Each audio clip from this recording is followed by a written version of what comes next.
matter, the timekeeper. Like we said, 10 minutes to each panelist for their topic, and 2 minutes each for the question section. 1 minute for the person asking, and the contributors as well. Praise the Lord. Hallelujah. Now I want us to stand up and pray.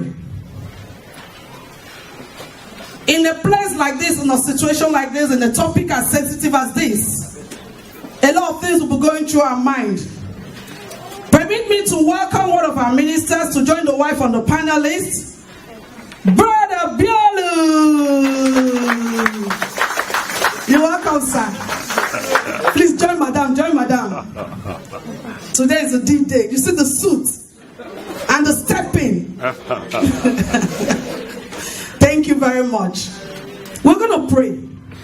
Say to yourself, as for me and my household, we will serve the Lord. Have I really started serving the Lord? Do I have the zeal to make the children be a part of this commandment? Do I desire that my partner be a part of this commandment? Please pray. We're not murmuring this morning. Please, I want us to write down our questions because we will not be passing the mic to anyone. And you pass it on to the ushers. Thank you very much. So first on our topic is the sex issue. And I call on Dr. and Mrs. Bakare to handle the mic. Thank you, sir. You can clap, please, if you're clapping. Good morning, church. Good morning, sir. Hallelujah. Amen. Let me first of all start off by thanking the pastor for extending this invitation to me and my wife. I wasn't going to say my wife, I think it's just me. I'd also like to, Pastor and I, we go a ways back. When from the time, it's whenever I come here, I'm always happy to see what's going on here because there's been a lot of progression. And that's what we want in life. And we've gone from the time, and I'm sure Pastor will know what I'm talking about here, when it was just my family was the congregation to what we see now. So thank you very much, Pastor, and thank you very much everyone for listening to what I have to say today.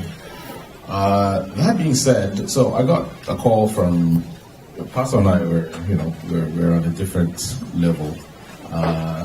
She knows what I mean.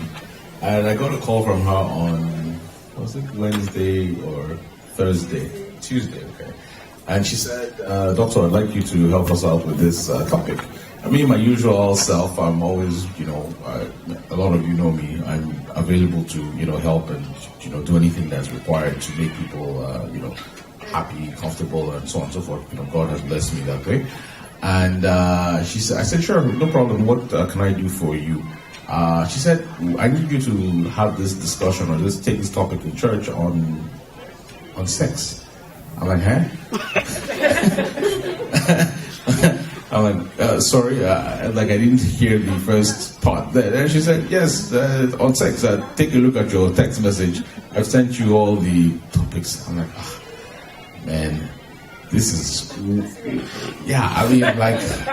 sex and church, it really doesn't, it's not something that you really will go to church to listen to, right, or talk about. So I kind of pondered it for a while. I'm like, okay, listen, what's the worst that's going to happen, right? I thought to myself, so why is Pastor asking me, right, of all people, to talk about sex? So I said, I don't know. I mean, I started thinking to myself, is it because I have 4 children? Right. And I mean, for those of you who know, I have 4 children from the ages of 15 to 6, right? I'm blessed. And I'm like, why would she ask me to I'm still pondering it, but anyways, praise God. Hallelujah. I'm here. So just a couple of things before I dive into it. Unfortunately, my wife is going to have to leave shortly, because as most of you will understand, as you get more and more integrated into the Canadian lifestyle, okay, Sunday, unfortunately, is just another day. we consider it, from our backgrounds, we consider it as a very important holy day. It's the day that God rested and the day that God commanded that we give him his due attention and so on and so forth. But it is not seen like that here, right?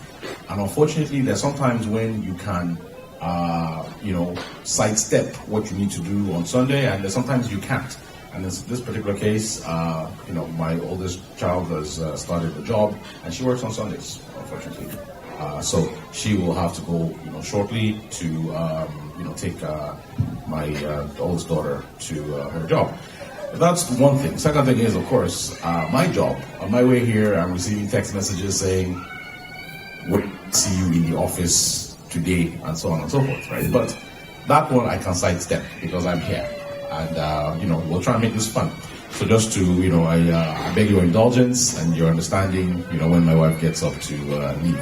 But all the same, she's given me the power to talk and represent her and even maybe take some questions on her behalf. Okay, so all that being said, let me just choose another related matters. 2, hygiene related. 3, frequency. How many, how much, cravings, addictions to sex, and then pornography, the role that pornography or effect that pornography has had on us, in our lives right now. So these are all very interesting topics, and thank you very much. I've been given 6 minutes, and that's excellent. So I have 6 minutes not to embarrass myself. So listen, sex is one thing that if you go and you try and understand what the definitions of sex is, you will not find a definition because everybody has a different interpretation of it. You have a biblical interpretation, you have the physical interpretation, you have the scientific interpretation, and so on and so forth. For me, not delving into anything too graphic, sex for me is like food, okay? And the reason why I use the example of food is because it's the simplest thing that I can think of. Some of us need a lot of food in order to grow and be happy and do whatever, and some of us don't, right? I mean, you can look at me and you can look at Brother Biolu and say, well, our food needs are different, right? And the other thing about this is that when I look around in the church, I don't think that when I look around, sex is not a problem in this church, right? When you look around and you look outside and you see, the results of sex outside, you know that this is not really an issue here. So to just, be a little bit direct, right? What I'm going to share is, personal opinions. They're not based on anything. They're based on my personal experiences. I've been successfully married 20 years. I know the person who I'm married to, right? I know what her needs are. I know what her likes are. I know what her dislikes are, and vice versa. I'm blessed in the sense that I took the time to court my wife, okay? So I took the time. It was not a rushed affair. It wasn't a rushed marriage. It wasn't a family put 2 people together and so on and so forth. So I know my wife. And this addresses the needs and the cravings part, in the sense that because I took so much time to get to know my wife and she got to know me, right? I know exactly what it is she wants. Like I said, let's use food. She knows how much food I like to eat, right? She knows whether she wants to put salt. She knows if I like pepper in my food. She knows everything. And I know vice versa, the kind of things that she also likes. So you have to spend some time to get to know your partner. That's basically it. Getting to know your partner and identifying what their needs are, right? That's the only real way you can resolve this. Now, in the course of people's natures are different. Some people like to eat a lot of food. I already said that, right? If you relate that to sex, there are some people who have very high sex drives, right? And there are some people also who are, by their nature or health, are very low. They have very low desires for sex. This again goes back to you knowing your partner, right? And if sex is such an important thing in your life, then you need to be equally yoked, it's in the Bible, right, with somebody who can match your desires, right? Or if the love is so strong, you will find ways to make sure that what you need, right, is given or you get it. Okay. Now there are some cases where health, situations, conditions may not allow sex in a marriage to be healthy. You got issues, you got health issues such as high blood pressure, diabetes, excessive obesity, any other, mental health issues can also affect, sex in life. But in that particular case, you also need to make references to the Bible, because when you're going through a marriage and in your vows, there is a particular section where it says, in sickness, in health, for better, for worse. Okay? When you are married to someone, you need to be accommodating. You need to be understanding, right? You need to, refer to the Lord a lot of the times when you are now facing challenges, right? And the same thing is in sex, in marriage, right? You need to be able to understand the needs of your partner and adjust accordingly. So health is very important, because obviously without good health, you can't have good sex. It's just one of those things, right? So people need to pay attention to that. Now, the beautiful thing about being in Canada is that health is free. Okay?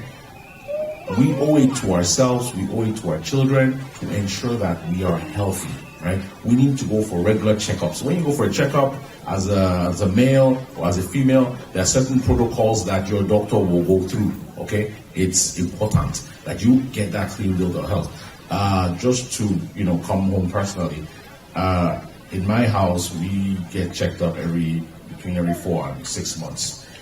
If I don't go for my doctor's appointment by the 6th month, my wife becomes a different being, right? As in, she really, really, really she gets on my case. To the extent whereby, again, like I said, I've been married for 20 years, I need to recognize the signs and the signals that my wife is giving me. So, I guess that's my signal.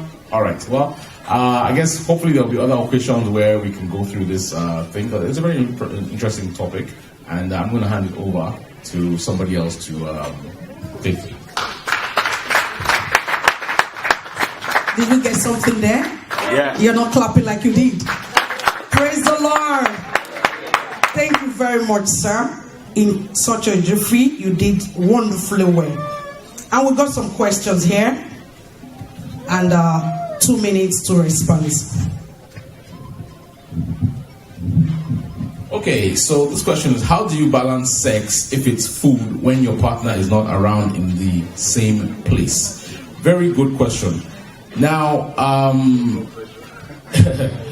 that's a good one. The only way I can really answer that is that you need to understand, first of all, why your partner is not around for a certain reason, right? And you need to understand that. Now, again, if your partner is physically around, as in alive, but not present, I think that you need to wait upon the Lord, as they say, for the Lord's time to happen and make things right. I strongly believe that every situation that one finds themselves in is for a particular reason, right? And you need, like I said, you need to wait upon the Lord. Now, I think also that if your partner is, let's say, deceased or not around, again, this is my personal opinion, I think you're allowed to, look for companionship, okay, within the house of the Lord and within the parameters that we have, traditionally and socially.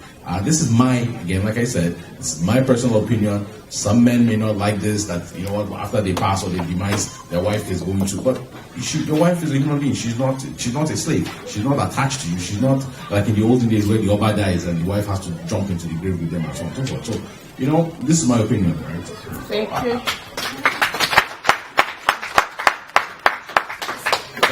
So in my opinion, about sex before marriage, sir, if no, how much do we know, or how do we know how much the person can satisfy you?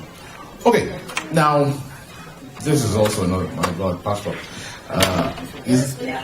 These questions are coming from These questions are really, really very good, you know. But anyways, now sex before marriage. Here's my opinion. I don't think that. I think that that's a personal choice between individuals. I think that people need to. For me, sex is not a commodity. Okay, I think you need to know what you're doing before you decide to entertain it or not. As much as we would like to, I would say, close our eyes to it, okay? But in reality, it is happening and it is going on, okay? It's a personal choice, okay? It's something that, and again, like I said, if you are blessed and you are in the Lord will guide you in what you need to do. Honestly speaking, I would be a hypocrite and I would be very foolish to say, no, don't do it, or go ahead and do it. It is between you, your partner, and the Lord, okay? If you feel that you are doing something that you're not supposed to do, then don't do it. If you feel that this is the way that the Lord has led me, and maybe this is, then you know what? Deal with your conscience and deal with how it comes to you. This is the only advice. Again, like I said, what I'm telling you is not based on the Bible. It's based on personal experience, right?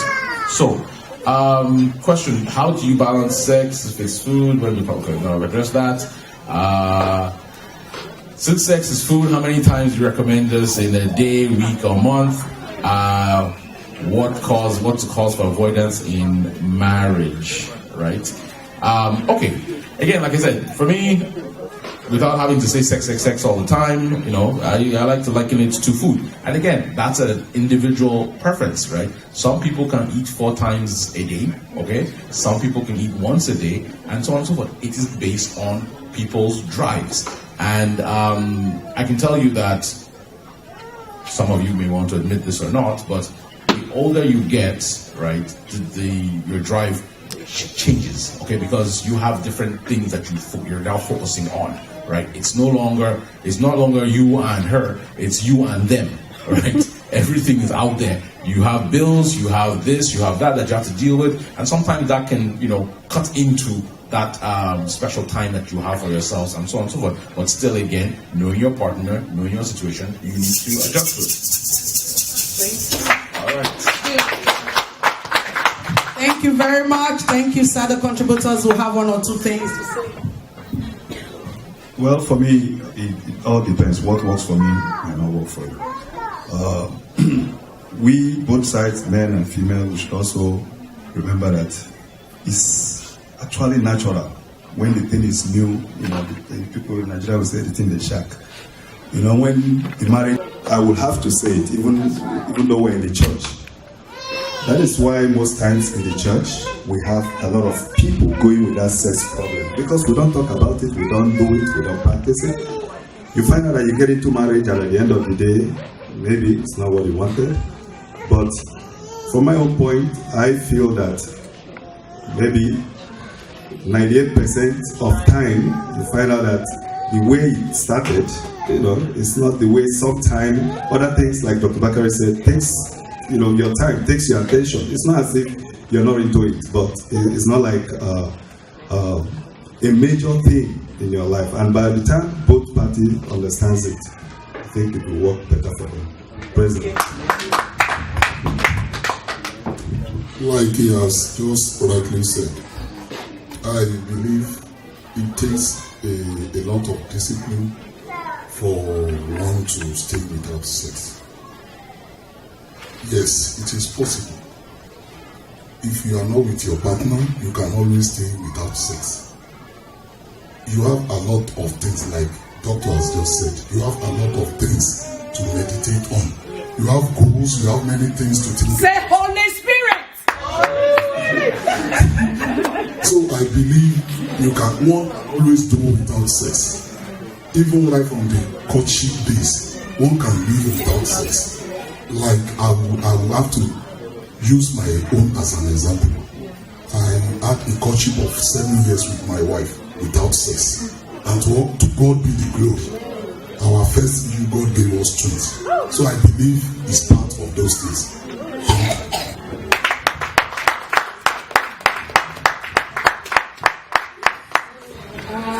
Good morning, church.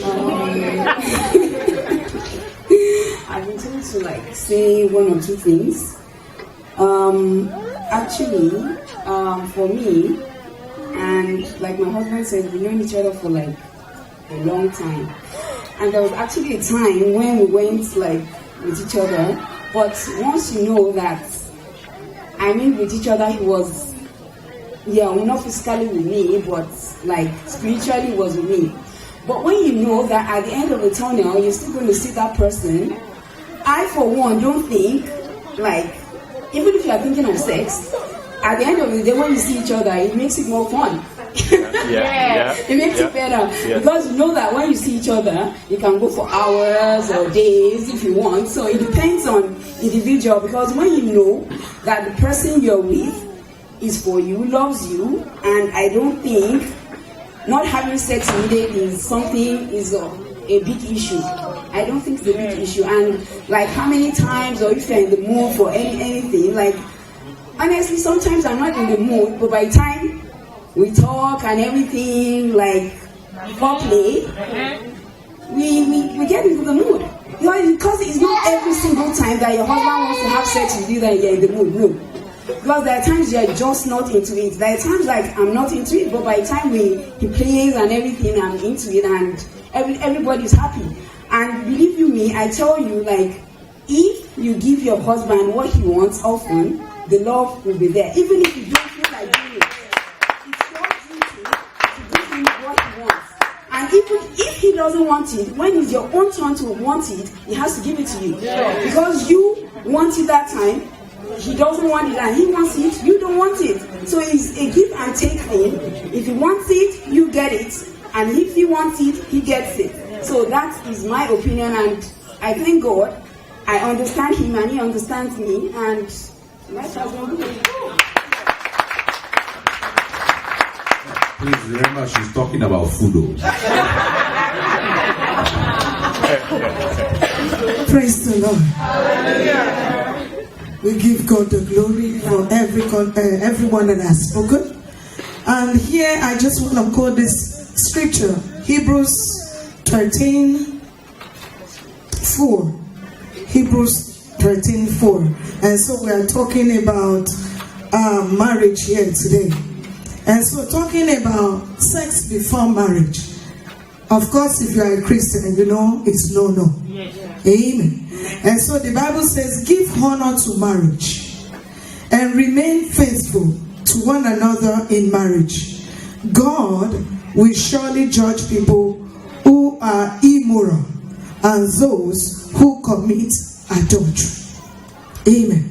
And so it's very clear in the scripture that when you are not married, no sex. And the issue comes, how do you know food that is sweet or that is not sweet? I tell you, brethren, it's a package. It's a gift. That until you get to open your gift. But right now, even the mission is saying, let's go to the hospital first. Amen. Let's test. I got a memo from the general overseers. It's passed to all pastors. Now that says we used to test women that are going into marriage in this mission to see that they are not joining 3 people. But right now, they are shifting to men too.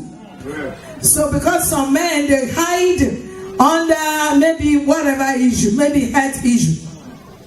They can't do that, maybe they are very physically handsome. But, down there, it's another issue. So now they have asked that they should be going for text. And so, but what about during the course of marriage? Things happen. You have found it for better, for worse. That we need to stay. There is nothing God cannot change. If only we believe. We have seen people, let's not say too much things. Praise the Lord. And I also want to contribute that if your spouse is not with you, you have also had. We know, it comes like, the thing just come like, it doesn't matter. I've seen when we had when daddy kissed mommy, on the pulpit, some people almost They almost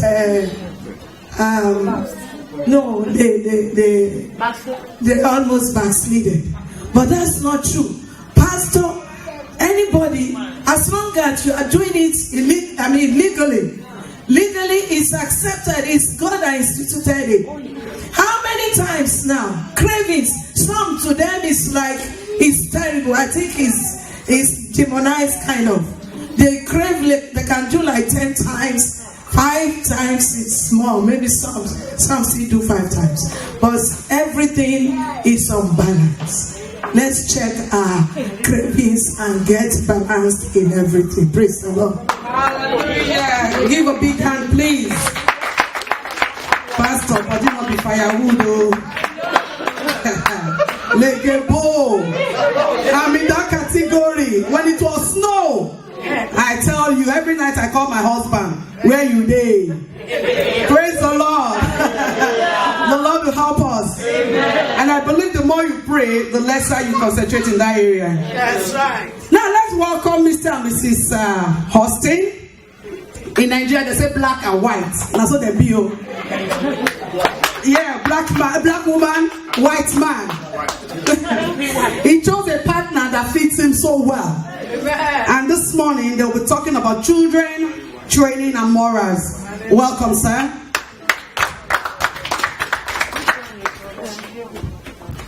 Praise the Lord. Praise the living Jesus. Hallelujah.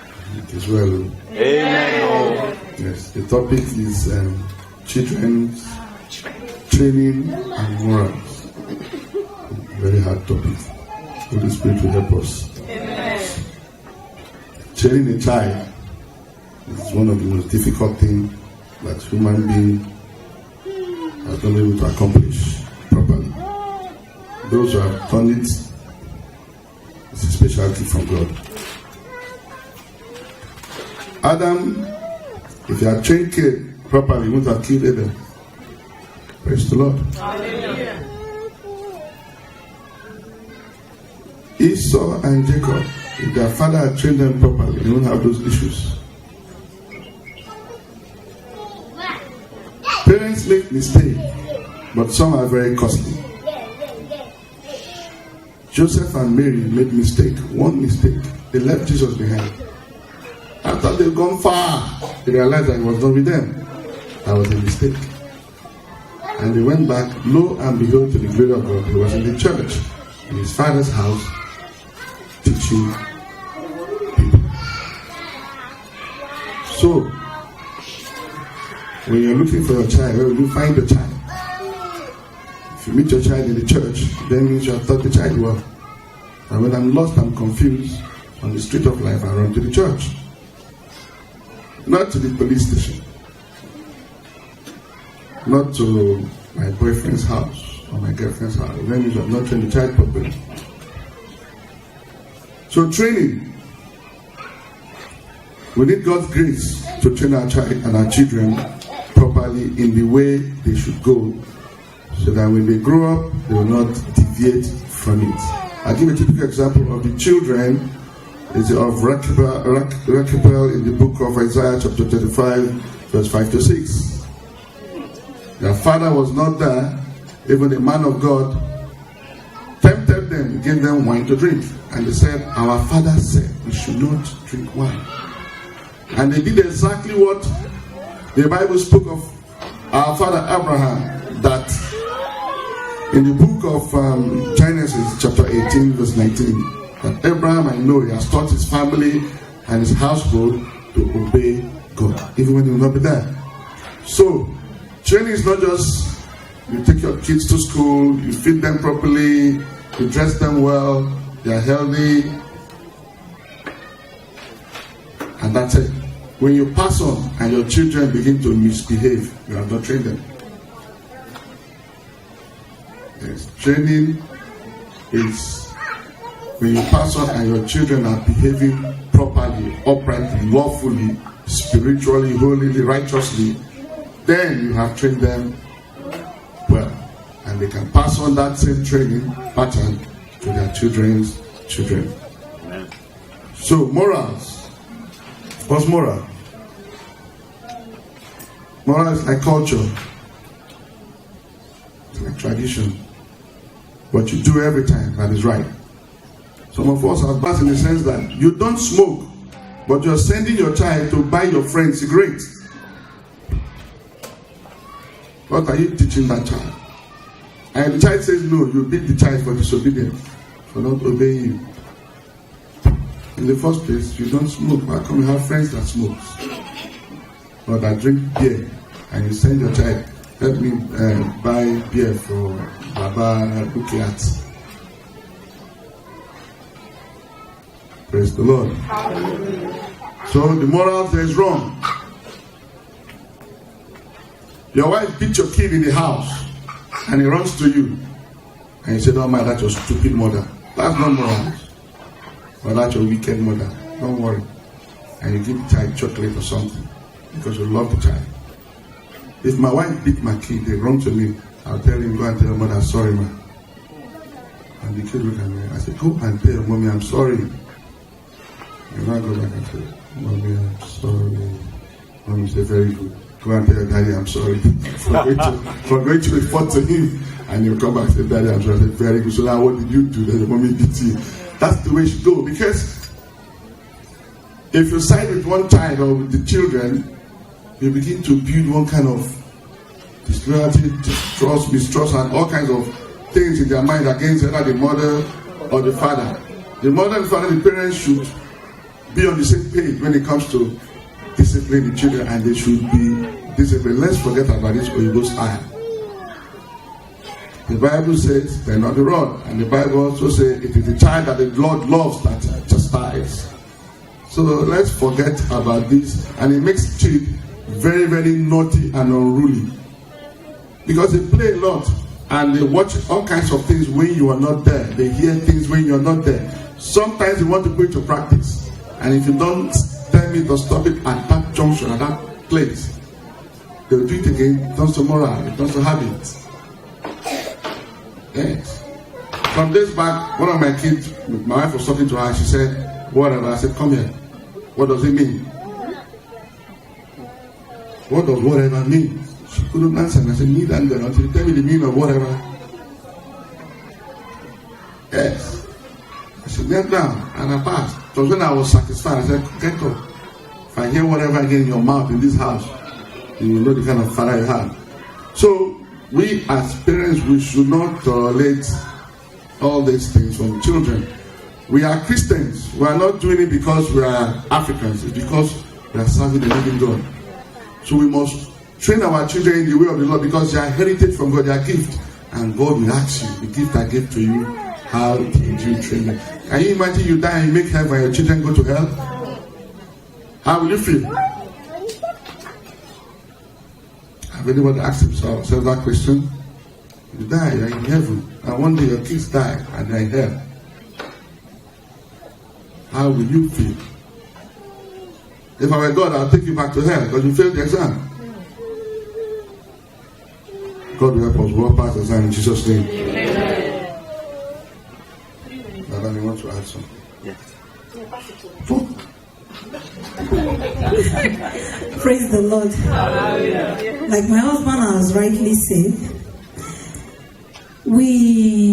most of the things our children do, they learn it from us. It's not actually by saying.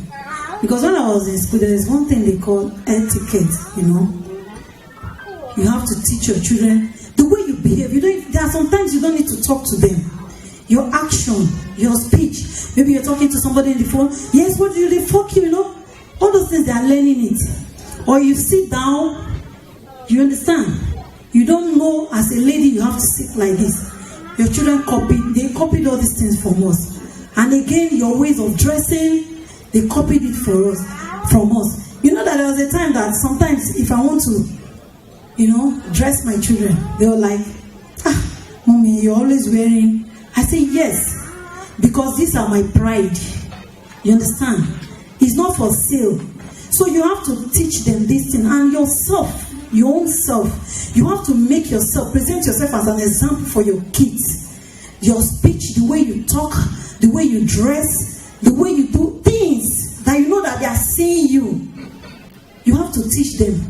those things. And again, you have to lecture your children. There are some people when their children are asking them questions. Mommy, somebody said sex. What is sex? I rebuke you in Jesus' name. You know, we are too religious. I don't understand. Because I had a story in my children's school. There was a driver that always pick a child when he closed from school.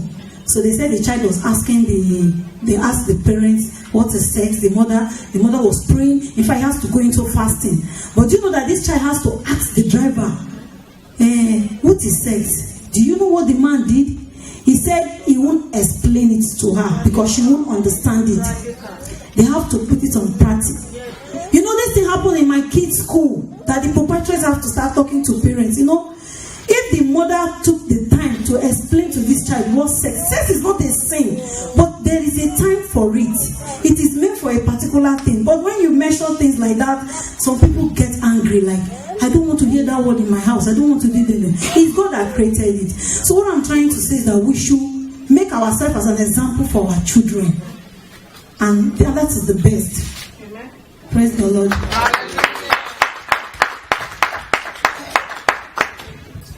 Another question says, at what age should a child be allowed to freely make a choice?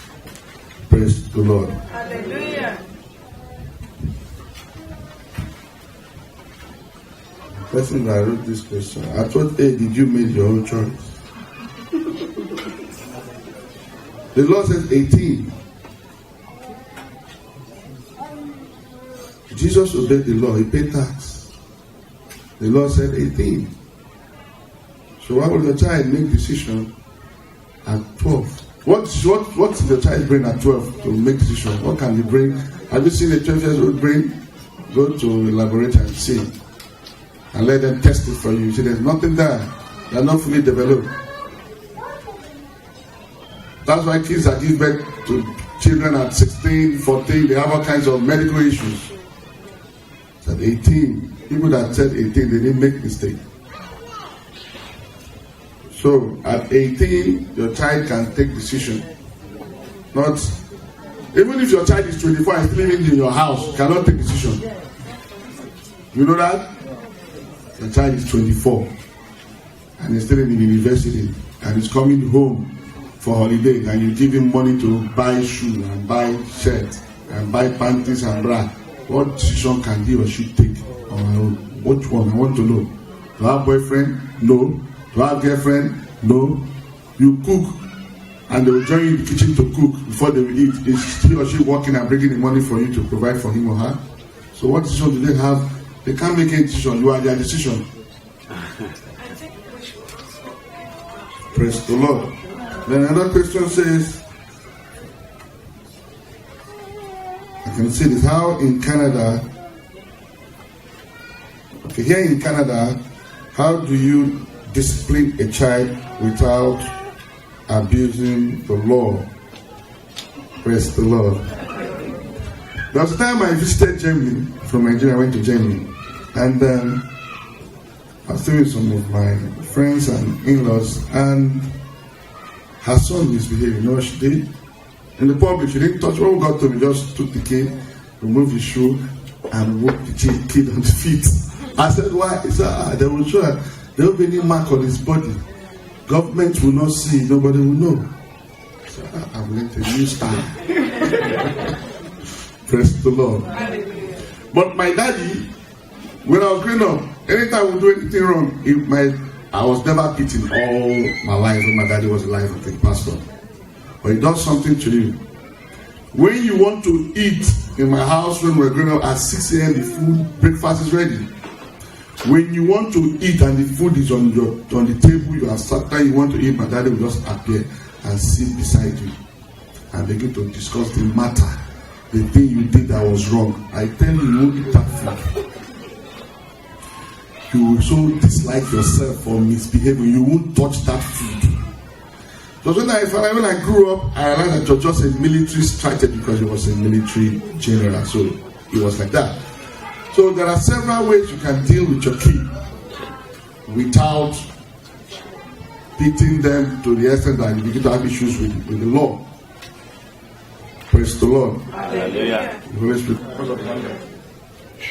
Apple does not fall far from the tree. That's number one. So Genesis 18:19 says something. How do you know criminals from real trained children?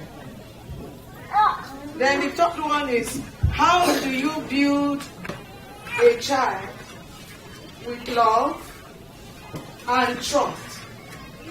Praise the Lord. Hallelujah.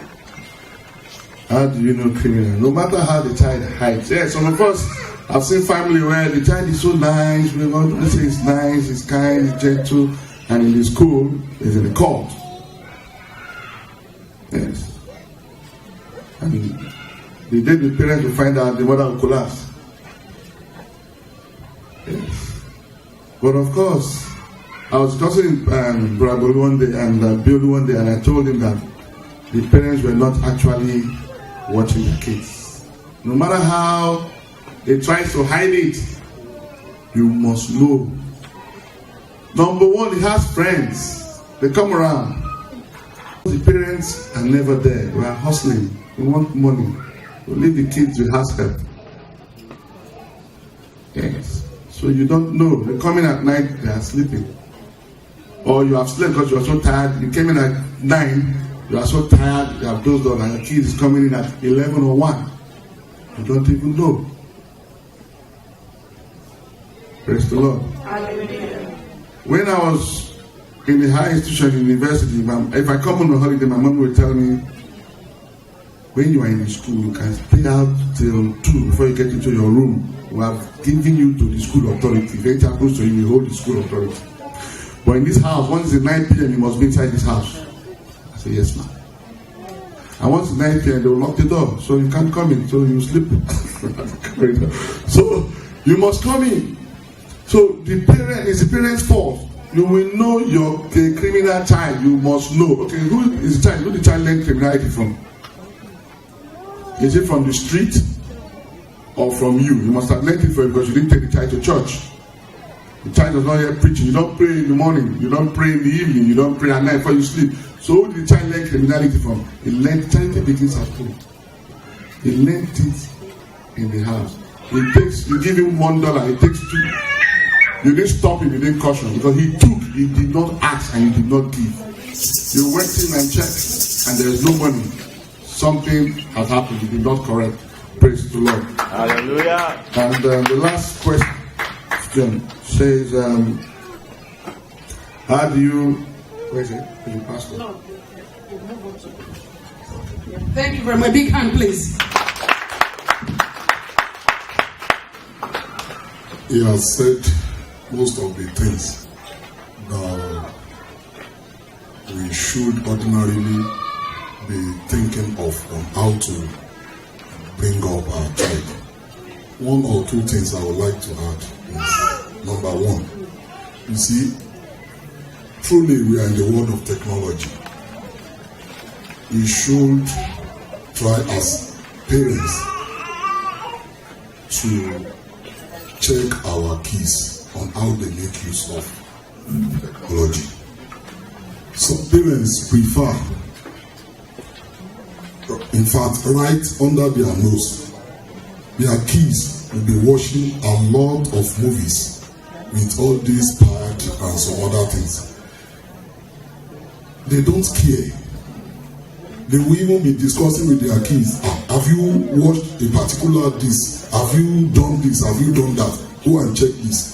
You see, we should try and just live to expectation, those areas. Then the second thing is, as parents, the 2 parents, I mean the father and the mother, should, at least if there is a way, or if a father is trying to put the kids in the right path, the mother should at the same time support. You see, we have seen some instances whereby the father will be saying this, the mother will be saying the other side. And when you tell your child that this is the correct thing to do, or probably you tell him or her, you are done wrong in this area. Don't let me see you bring this again. At your back, the mother will call him and say, please, your daddy has spoken to you wrongly. Please, Mabinu, I don't know. Thank you. Praise the Lord. Okay, I want to contribute to these questions very briefly, and I will read Genesis 18 and Genesis 18:18. It says, for Abraham will certainly become a great and mighty nation, and all the nations of the earth will be blessed through him. And I'm looking for another one that says, okay, let me read for that. I have singled him out so that he will direct his sons and their families to keep the way of the Lord by doing what is right and just. Praise God. And so the first question talking about apple does not fall from the tree is your lifestyle. Amen. So if you have a lifestyle of hooliganism or these rascals, there's no way you train your child different except God just decide to give you somebody different from you. So many a times we don't know that the things we do are what our children learn from. Praise the Lord. And so what all the speakers they've spoken, if you are divided in the house, you are creating a divided nation. And if you are someone that is very brutal in your nature, you are creating a criminal. That is, you are teaching criminality to someone. Praise the Lord. And so, how do you build love? And you see, Bible says, love covereth multitude of sins. You see some parents, they beat their children like they are beating criminals. You understand? But when you look at some things, it could be very annoying what these children. First of all, don't call your children kids. Kids they are animals. Praise God. So these children, they are really, really like very, annoying. But when you look at the day of your labor and everything around it, at least you can try to, look at those, period, and be more man. Praise the Lord. Sorry. Finally, trust. When you are on the phone talking, I've seen children that are reporting that my mother talks too much. And she abuses people on the phone and destroys people. If your children can listen to all that, what kind of children are we raising? Praise the Lord. We need to build trust in our homes with these children, because the things they see you do is what they will come back to do. Thank you. Okay. I believe that the product depends on the producer in most cases. But I still see cases where you see both parents, they are founded and deep-rooted in the Lord. And you still see that there are instances in the Bible, I can't make references to them. When you see children, you see these parents, they are going out of their way to do everything for these children. And a point, these children, especially pastors, I have to tell you, I know so many of them. I'm very, very close with them. I know the kind of children they have. I give you an instance. My elder brother, when we were growing up, there was a day he refused to go to church. And, he was sent out. By the time we came back, he already had his leg broken because he went to play football. And my father warned him. That was what he got from being disobedient. But the fact remains that I am not totally apportioning blame to parents as being responsible for, whatever kind of life the child is living. Sometimes you don't know. The child goes. A child cannot die without eating. Every child has what he or she likes. When we are talking of parents spending time on their children, we are not talking of like maybe they go out. There are some parents that are still in the house. They can be on phone 24 hours. They don't even know whether their children are eating. Spending time with your child It's not because you are working, that's why you didn't spend time. Some people, even when they are home, their children are talking to them. You know, they demonstrate, they keep time to themselves. They little things keep them busy. If a child refuses to change on a particular thing, deny that child what he likes most.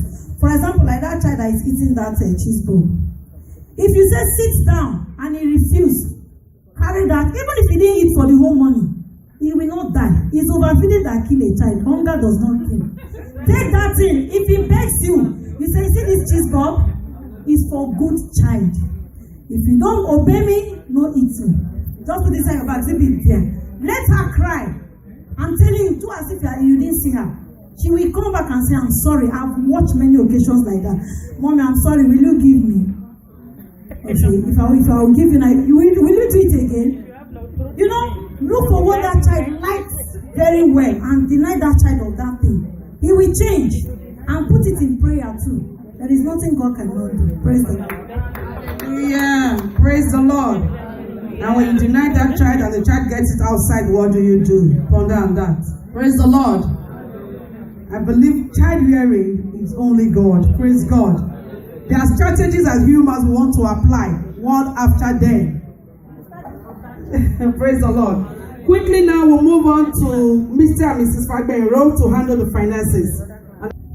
Praise the Lord.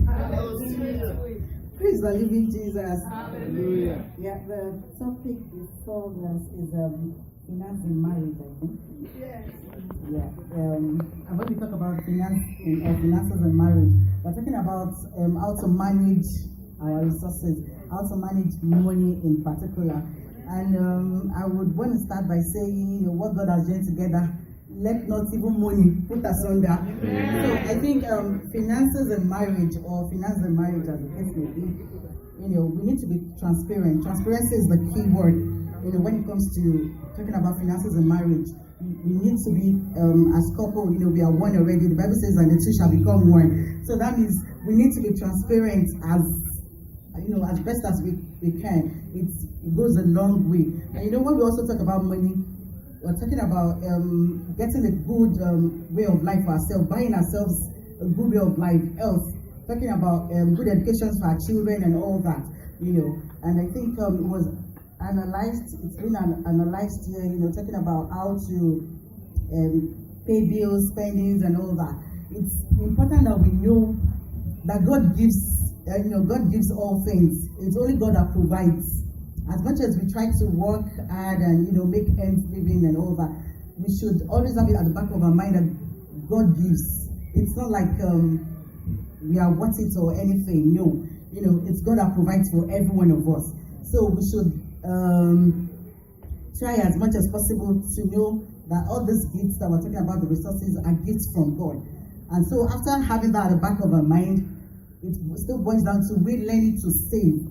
I think I used to be very poor at that. I love to buy this, to see this, and to get this and that. But all thanks to my husband, he has really, really helped me know that it's good to save. You don't just say because you've earned this, then you need to get this for the kids, get this for that, buy this for friends and all that. It's good to give. Yeah, that's another thing. When you give, you receive more. In fact, there's this philosophy or this thing that goes like when you open your palm, other things come in, you're letting out as well. But when you're tight-fisted, nothing comes in and yet nothing goes out. So that means when you remain stagnant. So it's also good to give. And I think that's another thing that's also very important. When you learn to give to God, to give. In fact, if you look at the Bible carefully, you will notice like Jesus talks more about even giving. Like the whole thing about the Bible pinpoints about giving, like give and give, sorry, like, yeah, it's actually good. If you want to know a person's character, just know the person's way of giving or the way the person gives out, then you will know more about the person's way of life. So really, finances and marriage, it's more about transparency to me. And if you really want to be practical, like a few days back, I heard my husband discuss with someone like, you're still spending Nigeria's money. I beg, Nigeria's money should stay in Nigeria. You have to learn to save.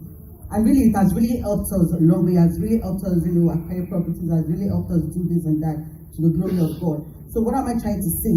Don't say because don't save. Don't spend what you're supposed to save. Don't save the leftover. Learn to save first.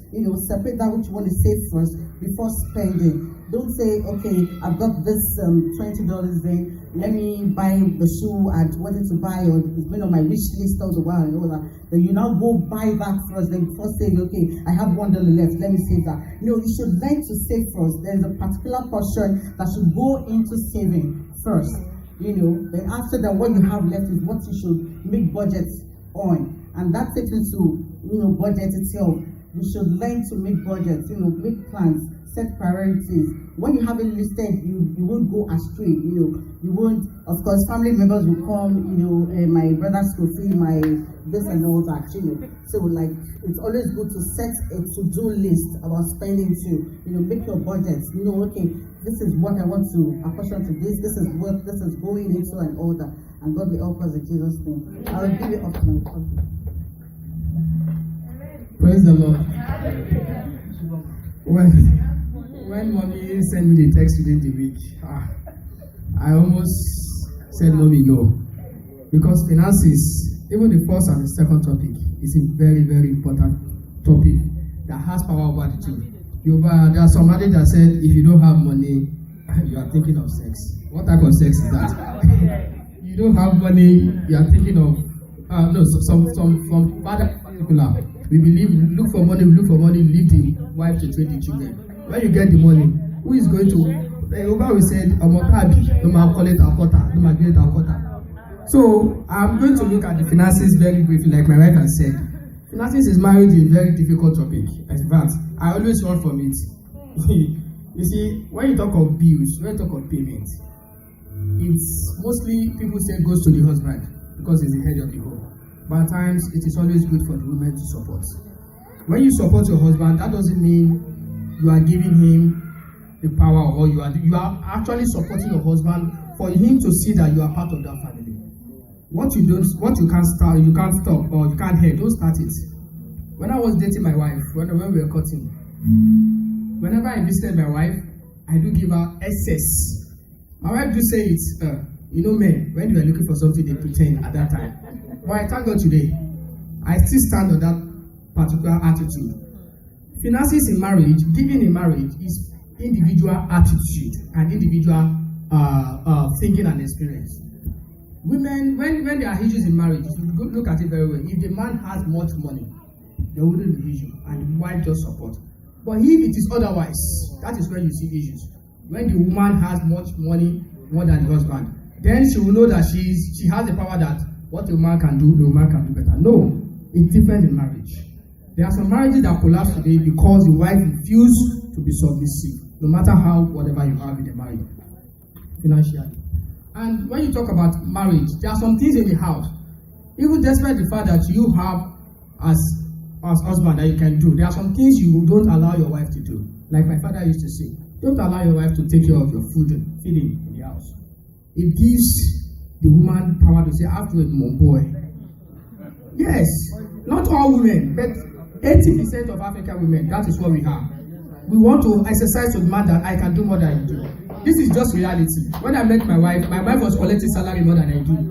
Her salary was about, I think about 40 or 30,000 above my own. But yet, I take care of, then it was even cut cheaper. I still take care of my expenses more than she. But when we were about giving back to Ayomide, when they asked her to job, I said, leave your job for them. I pay her a salary. I pay her a salary. Not the matter of money not the matter of that. What I'm trying to say is, I remember when she was collecting that salary, she was so submissive. Not because she's sitting there. I remember one day we wanted to buy a TV stand. I was coming from work, thinking, okay, this weekend I'm going to buy it. I saw the TV stand when I got home, and my wife did it. Not because she cannot do it, not because I cannot buy it, but she feels it's the best step to support. When a woman has finances, women should be so supportive, even if no matter what happens in that. And when you talk about family, extended family, how do you take care of that? It happens. Either you have or your wife has. You must come to an agreement on how to do it. I remember in my family, despite the fact that my wife is not working, my in-laws don't steal their work, their children, their daughter is not working. Anytime we want to do anything for it's always like this. We men will always want to stay at our side other than our wives, no matter what happens. That is when the woman will retaliate and say, I share our family and you call him. That is the problem in the family. But if you come to agreement, no, we need to be mommy, we need to be clear in this and everything. We need to be so realistic. When it comes to my family, I do call her. At times I want to do it before her. When she gets to know, I say I will use you now. Or go to, I will just turn up my attitude and say, oh no, okay. At the end of the day, I still need to come down and apologize. But I remember anytime we want to do anything, if the first family got it first, the second family must get our own before it comes to the first family again. Because if not for that understanding, a lot of things. I remember at a time, I need to do something for the four parents at the same time. I don't have the power. Before at the same time, I pick the women. Mommy, let's go first. Daddy, hold on. And I love my father-in-law. You can't do anything for him. I said, Daddy, let's do for mommy. Like, oh, we do it together. So it's always a difficult thing when it comes to family. So there must be conclusion. There must be understanding between the two of you to do for. Because if you are not here, extended family will. One more point, my mommy, before I go. Like I said, sorry. In the investment and children, there is no how you have in the family. Even if your wife is not giving you anything, be transparent enough to her. My wife is sitting down here. In savings, I show her everything. At times, the woman wants to get the best of the best. I'm not care about worldly things. I go, in fact, in my community, they don't even know me. I just move. And then that is Mr. Biodun. No, that's not Mr. Biodun. You can't be Mr. Biodun. That is who I am. But when it comes to the finances, you must learn how to save. Not for now, but for the future of yourself and your kids. We are here today in Canada not because we want to live excessive life. It's because of the future of our kids. Tomorrow, if you don't save for this future of these kids, you miss so many things there. Like I said in Nigeria, she's sitting down here. I don't have anything for eating. The only thing she doesn't have is she cannot use to sign my personal check. But my PIN code to the ATM, she has it. She has access to the check, not the end. And the other time, my corporate account, my wife can sign it. I don't even go out with my check, my corporate check. She signed it whenever I have it. You please sign it for them. Anything I want to do, I can transfer on my ATM.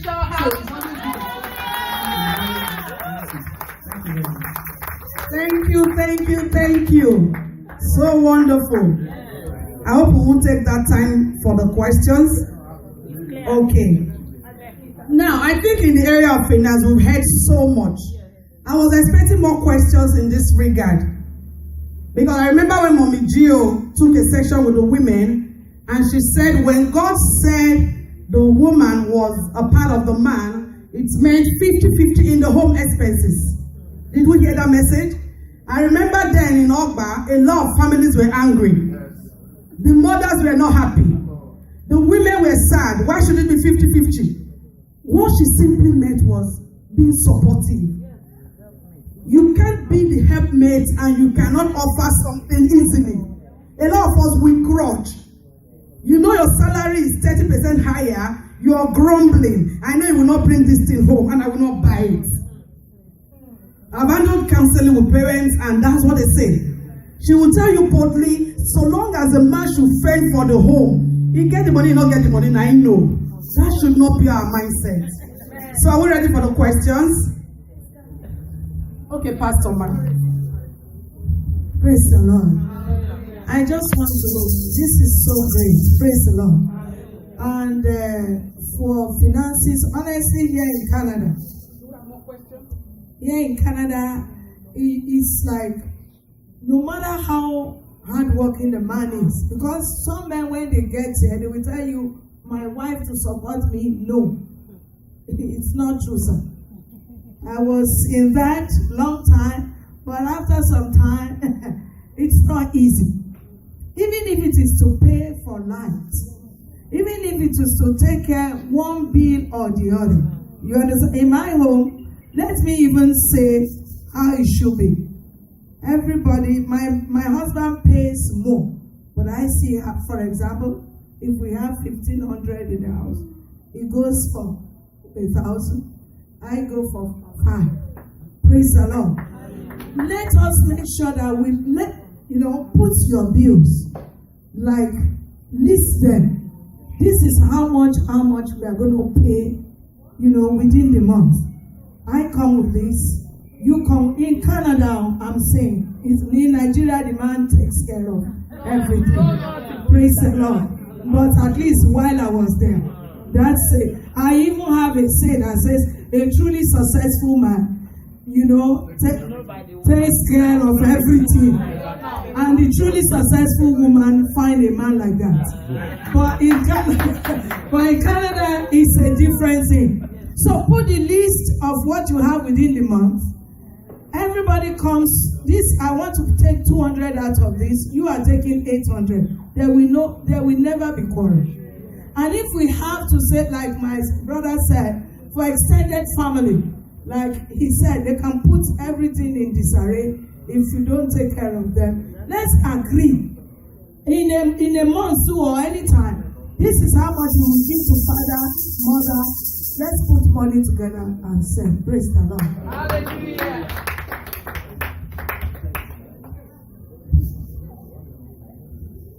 Well, thank you for the questions.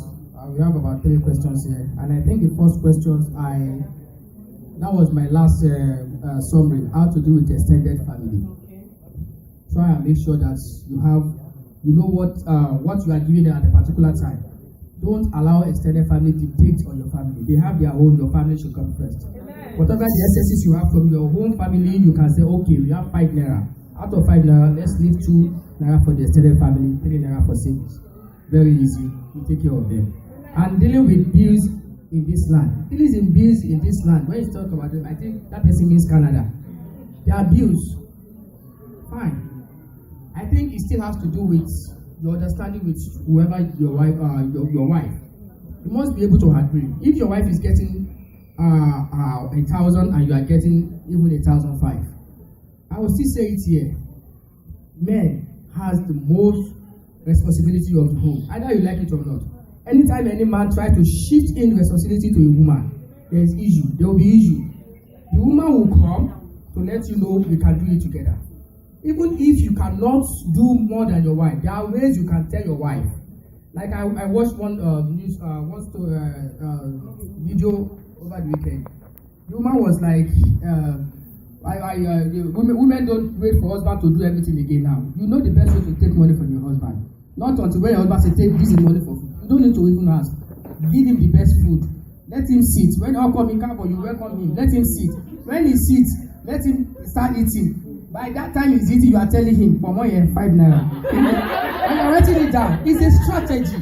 Before you know it, that money you used to buying that food, it's time you get it back. So the same thing goes to the family when it comes to the middle of the day. And then another question says, what is the difference between savings and investments? There are 2 different things between saving and investment. When you say you are saving, you might be saving for investments. Investments is one thing, saving is above another thing. When you invest, you might invest for future. You might say, okay, you have this particular money, excess of money now. I am investing in estates. I am investing in selling of cars. You can put that. But when you talk about savings will be there at that particular time when you need that needs. But that investment might not be. You cannot really say, oh, I'm selling that house because I need money tomorrow. No, you might not be able to get it at that particular time. So there are 2 different things when it comes to saving and investment. And this one says joint account is realistic in marriage. What is when one is extravagant and one is okay, I understand it. What if one can spend and another one is not spending? It's very easy something. You see, joint account is a very good thing in marriage. I've just said my own experience. I have the issue of I have a joint account with my wife back in Nigeria. Most of the time, I put in money there, not because I am a fool as a man. No, I know if I'm not open to her, if we don't do it together, God forbid bad thing. If I go today, I'm telling you, I'm standing here. My wife knows more than anybody. She knows what to do. I have a friend. When we lost, not a friend, my grandfather, more like my grandfather's friend. We lost the man. When we lost the man, I'm telling you, nobody had access to that account. See today, we keep asking for government, lawyer, doing that to get everything. So when you talk of joint account, if the other one is spending and the other one is not spending, whoever that spends should learn the best way to tell whoever that is not spending more of experience of how to save. All he needs is saving culture.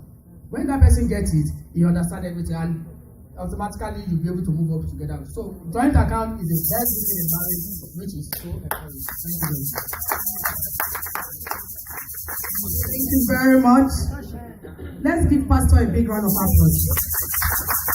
Man, you know I'm surprised this man is talking like this. So thank you for bringing out great talent in Dunamis. And I tell you, we're learning so much. These are sections you pay so much money for. And then we're going back to the last but not the least. And when I saw the name here, I was like, Mr. and Mrs. Ishola. Do you know if you go to the Ishola's home, you must put something in your mouth? Praise the Lord. You must share eat, or you drink, or you take away. So when it was family affairs, Pastor Perry knows everyone in this church. Praise the Lord. With a big round of applause, let's bring to our feet Mr. and Mrs. Ishola. Praise the Lord. Hallelujah. Thank you for the privilege. The topic before us is marriage affairs. We're given 10 to 12 minutes. We've learned so much as we stated. And the topic are subtopic: family affair, love, openness to one another, and keeping company of others, which is AG, living simple life in marriage. So before we go further, I want to make biblical reference in Titus 2. That is why Titus 2 from verse 1 to 5. I hope my data will connect fast. Hallelujah. I'll be a good reader myself. Amen. Hallelujah. So he said, as for you, Titus, promote the kind of living that reflects wholesome teaching. Teach other men to exercise self-control, to be worthy of respect, and to live wisely. They must have sound faith and filled with love and patience. Similarly, teach the other women to live in a way that honors God, that must not slander others or be heavy drinkers. Instead, they should teach others what is good. These other women must train the younger women to love their husband and their children, to live wisely and be pure to work in their homes. Praise the Lord. Hallelujah. The topic before us, which myself and my wife are given, which I know she's going to say something about it. Sincerity. When we're given that topic, I say yes, ma'am. It was when I rushed into the church now. I said, wow. But I know the Holy Spirit will do justice to it. Amen. So, why I read Titus is what we are here is to learn, and basically our children are learning from us as young as they are. If you treat your wife as a queen, you are training a king to treat another queen. If you treat your daughter as a queen, you are telling her that you are training her how to behave when he gets a queen. When he gets a king and finally become a queen. So whatever happens in their home, it's a circle that you are trying to complete, and it takes your children to complete them. Praise the Lord. Hallelujah. So you're only making a circumference. Half of it, you're giving them to complete it later in life. So the first one, family affairs, talking about family altar. It's like a triangle. I put it like this, we have God, we have the husband, we have the wife. You have to communicate to God. Both family have to communicate to God. Husband and wife have to communicate. But firstly, let's see what the vision says about men. about leading them to God. You know, when we read Ephesians 5:22, most of us we're always apt to say, husband, love your wife. Wife, be submissive to your husband. You know, that's what we emphasize most. We don't emphasize husband, submit to God. Hallelujah. We always say, submit to you. Hey, if I, especially me myself, I don't want my authority to be questioned. That is me. My wife knows it. God will help me. Hallelujah. So that's what we emphasize the most. But as in family altar, it is you, the husband, that has to lead your family to Christ. If the wife is the one that does not pray, if you're a praying man, you will draw the wife. Thank God for those who are blessed with a very praying wife. God bless you, Mama, because she prayed me into salvation.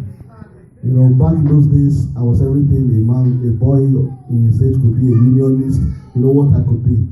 And she was, when we met in school year one, she has been praying. When you see this young man, then there was no belly. So, praying very well for this young man to come back to Christ. She always, when I come to get to her room, she says, fellowship. What's praying with this guy? Fellowship. Praying, and today we are where we are. Praise the Lord. So I'm trying to say that the first is God, you, and the wife. And when you do that, you lead your children to Christ. And you know, when they grow up, it becomes an habit. Even when they fall off, they in school, they'll still come back to it. Hallelujah. That's why you see in those days when you see children, when they may be wayward in school, but you see when you ask them to pray, the way they pray, they still read Bible, you know. They are well trained back home. They are still coming back to it. It's a vomit that they are coming back to by the grace of God. Praise the Lord. The second one is love. How to control emotions. I mean, let me say, love. How love controls emotions, comportment, togetherness in business and social. Love is, we all know what love is, but how does it control emotions? The feminist aspect in the normal side has let's say a higher level of emotions. Even when men have it, we try to hide it, to create ego. Women show more emotions, maybe in anger, when they love, they display it. But how do you control emotions? How do we do that in our marriage? Fact is mostly my wife is a bit more, although she doesn't get angry. But when she shows more love, she shows more. And how do I control it? Sometimes through appreciation, okay. Do you still? Women wants to be told, I love you all the time. I still wonder if a man like me, my wife still think, you don't even sit at home anymore. So I wonder, in this Canada, to pay this bill, you have to sit at home. I still wonder, somebody still thinking, what are you doing outside? At this stage, will I be running after ladies? So women want reassurance every day, and I do reassure her. I still love the baby. Amen. So they want reassurance. So comportment, when in anger, fact is, as a man, like I said, man want the authority unquestioned. I pray maybe Canada will teach us a bit. Amen. We are trying to learn. It's very, very hard, especially African men. I'm one of them. God will help us. Secondly, is the third one will be openness in marriage, because I don't want to go on the high time now. Openness in marriage, being open to one another. That's been an area that I think I'm very good at, because I have nothing to hide. On password, on phones, I don't even use password. Anybody can pick my phone and read it. There's nothing I'm keeping. So that one is on an account. Back in Nigeria, I can say at least at a millionaire level, I don't have a functional bank account. I use my work account. When I was abroad for more than 6 years, all transaction was made by her. So they just, when she get to bank, who want to see this big woman, and this is a woman that's at home. Praise the Lord. So on openness and on finance, through the grace of God, she has been the manager of the house and accountant of the house, and she never misappropriated it. Amen. So that one on that is not a problem. And I think if God has given you the bone of your bone, there will not be a problem with openness. Because she has trusted me so much with openness in our finance. Back when we started our life, my wedding suit was bought by her. And she gave me money to go and marry her in her house. Hallelujah. So all those things, now I will not have that money, I will not entrust it to her. So that's openness, I think if you can be open, you will not have any problem. Amen. Hallelujah. Amen. So that is that on openness with us, and I think let's learn from that too. And on, let's say, ATM, if my wife gets my ATM, she knows the PIN code already. We use same PIN code, password for account. So it's not that we all grow you old by the grace of God, but you can't just say, they ask my wife, your husband locked this thing with a code. She doesn't need to call me. It's not a joke. She knows the family code. That's your code. She knows it. So if you do that, I pray the Lord will help us in the name of Jesus. Amen. So it's, the last one is keeping company of others, e.g. living single and in marriage. I've been in that shoe. At least I was abroad for close to 6 years. And so the first time I came home was close to 2 years. So what do? We communicate always. That's why we have about 4 hours difference between Nigeria and where I was. So I do calling. Sometimes even I'm cooking, my phone is up there, video call. She's the one seeing what I'm cooking. So everything, there was communication.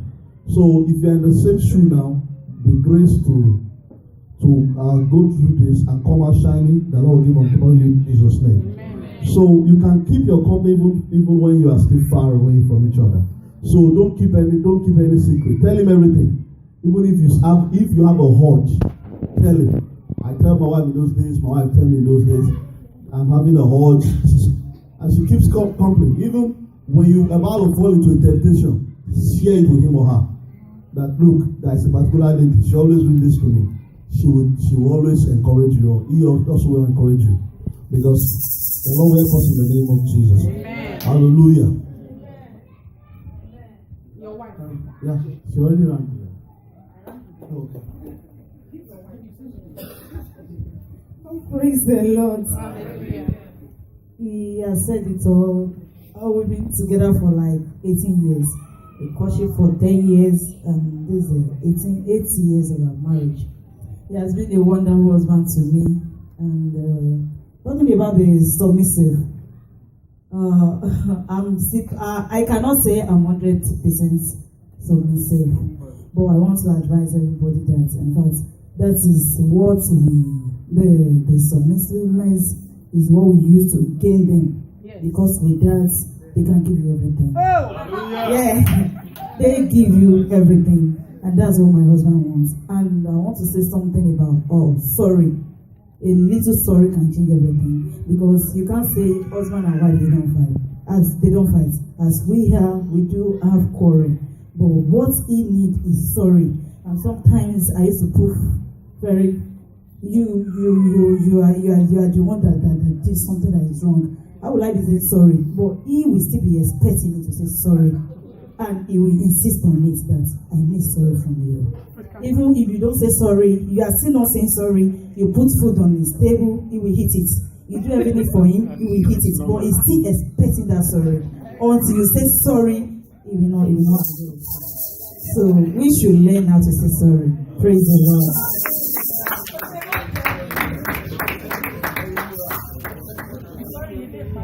And the women ready to say sorry, even when you are at fault. And the men ready to say sorry.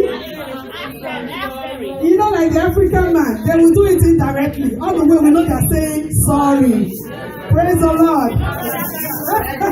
You would not like to hear the sorry side. That will hurt you. But the fact, like what she has said, submissiveness on both sides. You know, you can't be right all the time, but some women they never accept that wrong, and most men too, because you're the man, you know, doesn't make you wrong too. You have to also know how to say sorry. Give and take, like you said, and the home will run smoothly. Praise the Lord. Hallelujah. Praise the Lord. Hallelujah. I wanted to say, why was he eating everything? And you still expecting sorry. He's a believer. Praise the Lord. Hallelujah. I also want to contribute in the area of living a single life in marriage. You understand? Some people are guilty. When they are going to anywhere, I mean, if If truly you are together and God creates you together, why would you leave your hand at home and you're going out with your leg? Praise God. We should also see one another as one. Stop keeping company of men. You understand? Check out people that are always doing that. There must be reason for that. It's either they keep company of men for maybe drink, for girlfriends, or for whatever thing. You understand? The Bible says what the Lord has joined together, let nothing of all this nation put asunder. You want to go to party, you go alone without your wife. It is in the process of doing things together you are more recognized. You see a snake that goes out one, they will just kill the snake off, if not for grace. But when you see company of snake, or how do they see it? Say it. You see that before you get in the company of snakes, you must be thinking of something else. Praise the Lord. Hallelujah. Give Pastor a big hand. I appreciate that. That's the truth. So please, sir. Praise the Lord.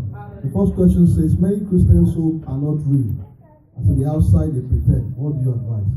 Number one, what is your definition of perfectness in marriage? Perfectness in marriage does not mean the couple does not argue, they does not fight. No. What perfectness in marriage is, there's God in it, there's understanding within them. Praise the Lord. And when they have this quarrel, it does not linger. They settle it amicably. So when you hear them fight or shout, you say they are not perfect. No. That's an issue, they'll go over it and start again. Praise the Lord. So, and that they pretend, give them even a round of applause that they still have grace to pretend. Hallelujah. Many cannot even start the pretense, they've scattered. So in their pretense, they will come back to what? To perfection. Hallelujah.